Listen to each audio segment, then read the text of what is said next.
ถุงเท้าจากเยอรมันคู่ละ 1,600 บาทจะดีกว่าถุงเท้าจากช้อปปี้คู่ละ80 บาทมากแค่ไหนก็ถ้าเพื่อนๆคนไหนที่ชอบออกกำลังกายไม่ว่าจะเป็นฟุตบอลบาสเกตบอลวิ่งระยะสั้นวิ่งระยะไกลผมว่าถุงเท้ากันลื่นน่าจะเป็นอะไรที่เพื่อนๆเคยผ่านหูผ่านตากันมาบ้างโดยทั่วไปถุงเท้ากันลื่นมันก็จะเป็นถุงเท้าที่มียางซิลิโคนอยู่ที่ฝ่าเท้าของถุงเท้านะครับแตกต่างกันไปแต่ละเทคโนโลยีของยี่ห้อบางยี่ห้อก็จะมีแค่ด้านนอกบางยี่ห้อก็จะมีทั้งด้านนอกด้านในด้วยซึ่งตัวยางกันลื่นที่ฝ่าเท้าของถุงเท้าเนี่ยมันก็จะช่วยในเรื่อง performance ของการออกกำลังกายไม่ว่าจะเป็นการเปลี่ยนทิศทางด้วยความเร็วการวิ่งทำให้ข้อเท้าเราสเตเบิลมากขึ้นลดอาการบาดเจ็บได้รวมไปถึงลดการลื่นไหลระหว่างฝ่าเท้าเรากับรองเท้าภายในทำให้การออกกำลังกายหรือแข่งกีฬาเรามี performance ที่ดีขึ้นไม่เป็นการเสียเวลามาเริ่มที่คู่แรกกันเลยถุงเท้าจาก Shopee ในราคา80 บาทที่ผมได้มาเรามาเริ่มดูที่ลายกันนะครับก็จะมีเขียนยี่ห้อของแบรนด์อยู่น่าจะชื่อว่า H3 นะครับยี่ห้อนี้ดูเหมือนจะเป็นยี่ห้อของประเทศไทยนะครับโดยความยาวของเขาก็จะเป็นแบบ mid calf นะครับก็คือขึ้นไปถึงประมาณครึ่งหน้าแข้งนะครับมาดูที่ยางซิลิโคนกันนะครับตัวซิลิโคนของเขาเนี่ยค่อนข้างจะเด่นชัดเลยจะนูนๆหนาๆอย่างนี้นะครับแล้วก็แผ่ไปทั่วบริเวณฝ่าเท้าของถุงเท้านะครับโดยที่แต่ละข้างของเขาก็จะมีบอกนะครับว่าข้างไหนใส่ข้างซ้ายข้างไหนใส่ข้างขวาก็ที่สำคัญของถุงเท้าคู่นี้นะครับจะมาในรูปแบบฟรีไซส์นะครับก็คือจะไม่ได้มีไซส์สำหรับเท้าเล็กหรือว่าเท้าใหญ่นะครับโดยวัสดุเนื้อผ้านะครับก็จะเป็นลักษณะถุงเท้าที่เราพบได้ทั่วไปนะครับตัวยางซิลิโคนค่อนข้างจะหนาแล้วก็แน่นนะครับมาเริ่มที่การเปรียบเทียบข้อที่1นะครับก็คือการยึดเกาะของตัวถุงเท้าที่มียางซิลิโคนที่ฝ่าเท้านี่แหละครับโดยตัวนี้นะครับเท่าที่ผมลองใช้มานะครับมันจะให้ความยึดเกาะที่ค่อนข้างแน่นแนบไปกับพื้นรองเท้าหลังจากการใช้งานเนี่ยตัวซิลิโคนก็ไม่ได้มีการหลุดลอกอะไรถือว่าอยู่ในเกณฑ์ที่ดีนะครับโดยตัวซิลิโคนมันค่อนข้างจะหนึบประมาณนึงนะครับเวลาใส่ถุงเท้าอาจจะมีความลำบากนิดนึงโดยส่วนตัวที่ผมใช้เตะฟุตบอลนะครับมันก็จะรู้สึกยึดเกาะค่อนข้างแน่นกับรองเท้าจนบางครั้งอาจจะรู้สึกแน่นไปนิดนึงตัวนี้ผมขอให้คะแนนการยึดเกาะไปที่2จาก3คะแนนนะครับเนื่องจากการยึดเกาะของเขาเนี่ยแน่นจริงครับแต่อาจจะขาดความนุ่มนวลไปหน่อยเมื่อเทียบกับแบรนด์อื่นๆที่ผมจะพูดต่อไปส่วนตัวเนื้อผ้านะครับจะเห็นว่าถุงเท้าเนี่ยจะเหมือนลักษณะถุงเท้าปกติที่เราเคยเห็นทั่วไปถุงเท้านักเรียนในวัยเด็กอะไรอย่างเงี้ยนะครับแต่ถ้าพูดถึงความกระชับก็ไม่เลวเลยนะครับโดยเฉพาะตรงนี้ยังไม่มีการยืดหรือหย่อนย้วยอะไรของถุงเท้าบริเวณข้อเท้าเลยนะครับโดยเขาก็จะมีการแบ่งรูปแบบผ้าอยู่ประมาณนึงตรงข้อเท้าจนมาถึงตรงด้านบนของเท้าจะมีเป็นลักษณะเป็นขีดๆแนวนอนนะครับส่วนตรงตะตุ่มของเราเขาก็มีความเป็นตารางอย่างนี้อยู่แล้วก็แบ่งไปตรงส่วนของปลายเท้าจากขีดมันก็จะมาเป็นถุงเท้าลักษณะปกติที่เราเห็นทั่วไปพูดง่ายๆเหมือนเขาพยายามกระชับตรงข้อเท้าของเราและฝ่าเท้าด้านบนแล้วก็มีให้ความรู้สึกลักษณะพิเศษที่ตรงตะตุ่มนะครับแต่ก็ต้องบอกว่าตอนใส่จริงเนี่ยอาจจะไม่ได้รู้สึกถึงความแตกต่างของแต่ละดีเทลที่เขาทำแยกมาเท่าไหร่เดี๋ยวผมจะเทียบกับคู่ต่อไปให้ชัดเจนมากขึ้นนะครับแต่เบื้องต้นผมขอให้คุณภาพเนื้อผ้าความนุ่มนวลในการใส่ฟีลลิ่งในการใส่รวมไปถึงทั้งเท็กเจอร์ต่างๆที่เกณฑ์ทั่วไปก่อนนะครับ 1.5 คะแนนจาก3ครับมาที่เกณฑ์ข้อต่อไปของการเปรียบเทียบนะครับนั่นคือความทนทานครับตัวนี้ถือว่าทำออกมาได้ยอดเยี่ยมเลยนะครับเพราะผมใส่มาค่อนข้างจะหลายครั้งหลายเดือนมากโดยที่ซิลิโคนของเขาเนี่ยไม่ได้มีการหลุดลอกอะไรไปเลยเนื้อผ้าไม่มีขาดอาจจะมีขุยๆเล็กน้อยอันนี้เป็นปกตินะครับตัวนี้เนี่ยผมขอหักคะแนนด้านความที่มันมีลุ่ยอยู่เมื่อเทียบกับตัวอื่นๆเอาไป 2.5 คะแนนด้านความทนทานครับแต่ว่าก็ถือว่ามันเป็นมาตรฐานที่ดีของความทนทานของถุงเท้าสักคู่นะครับเพราะตัวนี้ผมจะเห็นเพื่อนๆของผมเนี่ยใส่หลายคนนะครับบางคนนี่ใส่จนจากขาวเป็นดำเลยนะครับแต่ก็ยังใส่ได้ไม่มีปัญหาอะไรโดยถุงเท้าคู่นี้เนี่ยผมได้มาจาก Shopee ในราคา80 บาทนะครับถ้าเพื่อนๆเป็นคนที่ชอบไปเตะบอลที่สนามบอลนะครับก็อาจจะเห็นคู่นี้ขายทั่วไปในหลายๆสนามราคาจะอยู่ที่ประมาณ130 บาทเท่าที่ผมเจอมานะครับถ้าให้แนะนำสำหรับคนที่ชอบวิ่งนะครับคู่นี้อาจจะไม่ได้เหมาะสำหรับคนที่ต้องการถุงเท้าหนาๆนุ่มๆขนาดนั้นนะครับจะอยู่ในเกณฑ์ปานกลางก็ไม่ได้บางเกินไปแนะนำว่าเหมาะสำหรับคนที่วิ่งทั่วไปอาจจะระยะสั้นออกกำลังกายในชีวิตประจำวันทั่วไปนะครับด้านการระบายอากาศก็ไม่ได้ดีไม่ได้แย่อะไรเป็นพิเศษนะครับมาที่คู่นี้กันเลยนะครับ Falca Forgive Stabilizing Sock ก็เป็นถุงเท้าสัญชาติเยอรมันนะครับที่ก่อตั้งมาตั้งแต่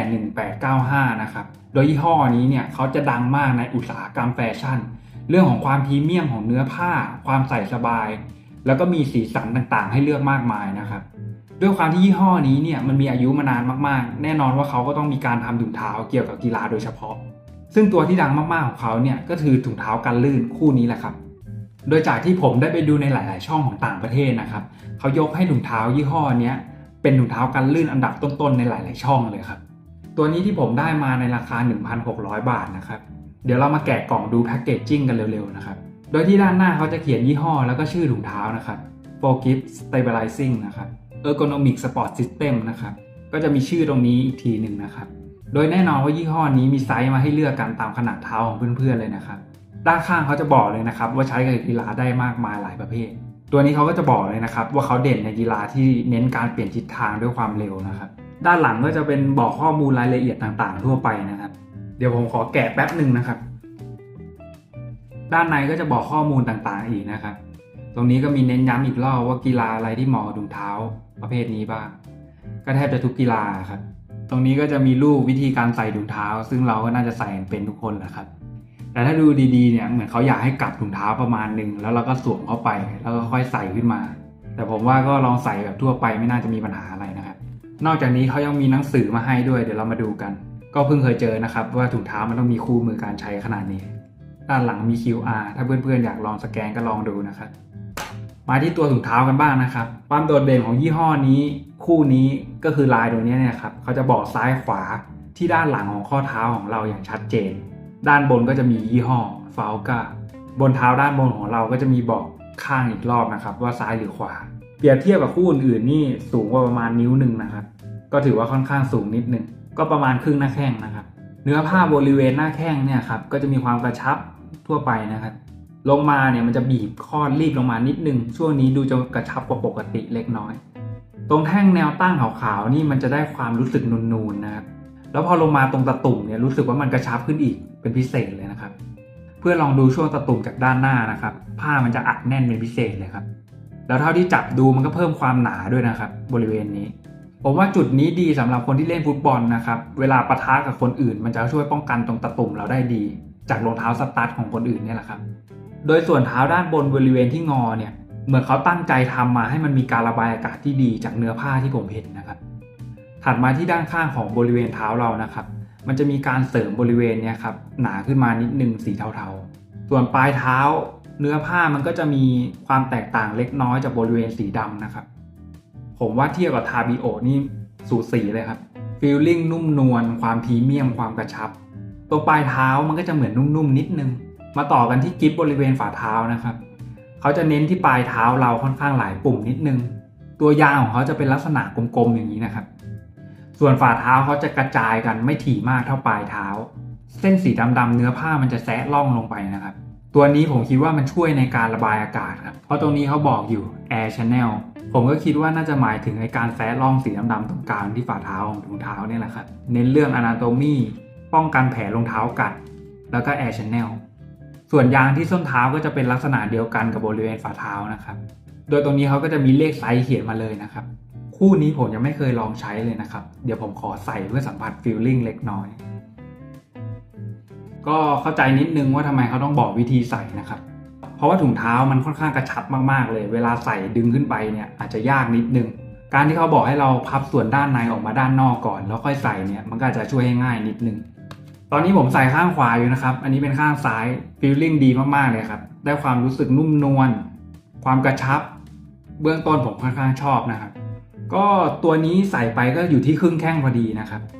จริงๆคู่นี้มันมีสีขาวนะครับแล้วผมก็อยากได้สีขาวเพราะมันเข้ากับรองเท้าฟุตบอลที่ผมใส่นอกจากนี้เนี่ยบริเวณส้นเท้านะครับมันก็มีปุ่มยึดเกาะขึ้นมาบริเวณด้านบนด้วยนะครับก็จะเป็นข้อแตกต่างกับถุงเท้าคู่อื่นที่รีวิวมาจะมีแค่บริเวณฝ่าเท้านะครับโดยเมื่อเราพลิกดูจากด้านในของถุงเท้านะครับ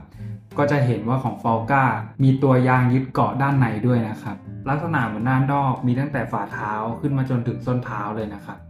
เรียกว่าความพรีเมียมหรือดีเทลนี่ไม่แพ้คู่อื่นๆเลยนะครับตอนนี้ผมใส่ข้างขวาอยู่ไอ้ตรงนี้ที่มันป้องกันตรงตะตุ่มเนี่ยก็ถือว่าทำออกมาได้ค่อนข้างกระชับเลยนะครับจากที่ผมบรรยายความรู้สึกของเนื้อผ้ามาทั้งหมดไม่ต้องสงสัยครับ3คะแนนเต็มผมคิดว่าน่าจะระบายอากาศได้ดีนะครับความกระชับนี่ก็ไม่ต้องสืบครับดีเยี่ยมส่วนตัวผ้าผมว่าสูสีกับทาบิโอเลยครับ ความรู้สึกดีมากๆส่วนเรื่องของการยึดเกาะและความทนทานนะครับเนื่องจากตัวนี้ผมเพิ่งได้มาผมขอเอาไปใช้จริงก่อนแล้วเดี๋ยวจะมาให้คะแนนนะครับ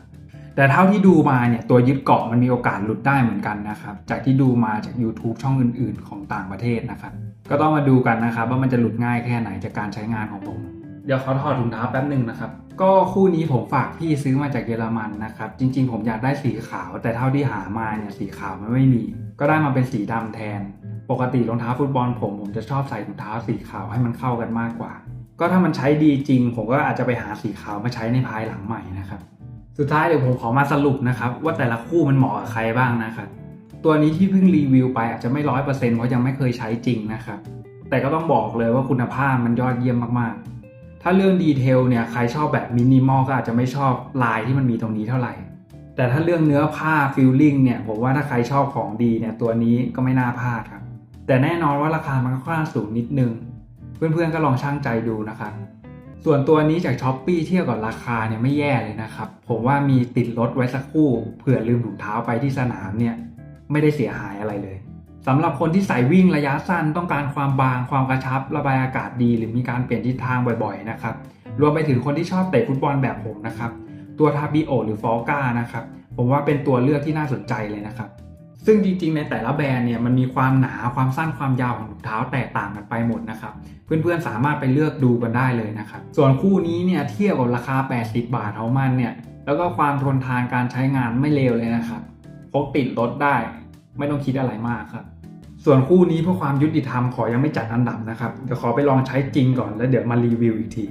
ก็เท่าที่พูดมาราคามันอาจจะไม่ได้ตรงกับที่ผมบอกเป๊ะๆนะครับขึ้นอยู่กับช่วงที่เพื่อนซื้อราคาโปรโมชั่นในอินเทอร์เน็ตหรือว่าถ้าฝากคนอื่นไปซื้อราคาก็จะแตกต่างกันไปแต่ละประเทศนะครับผมก็ขอส่งท้ายคลิปนะครับถ้าใครชอบคลิปดีๆเปรียบเทียบของละเอียดแบบนี้นะครับฝากติดตามคลิปอื่นๆในช่องด้วยนะครับอย่าลืมกดไลค์กดแชร์คอมเมนต์สิ่งที่อยากให้ทำศิลปะสวยๆด้านหลังก็สามารถไปดูตามลิงก์ข้างล่างได้เลยนะครับแล้วถ้าใครสนใจสินค้าเหล่านี้ในคลิปของผมนะครับสามารถกดลิงก์ข้างใต้ได้เลยนะครับวันนี้ไปก่อนนะครับบ๊ายบาย